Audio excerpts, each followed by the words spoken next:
Hi, my name is Matthew Floding, and I'm going to show you how to perform a blood smear to evaluate that under the microscope.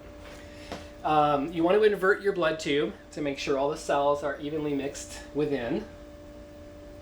And then you can take a pipette or you can use a syringe, 1 cc with a smaller needle. It's all the same. And you don't need to draw very much blood because all you need is 1 drop.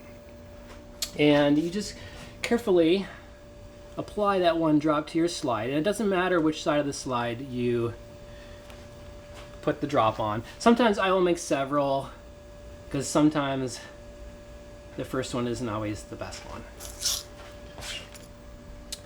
You want about a 45-degree angle with the slide that you are going to push the cells across. And sometimes it helps to clean the slide first. There might be little shards of glass that could affect your smear. So I just back into it and then straight across.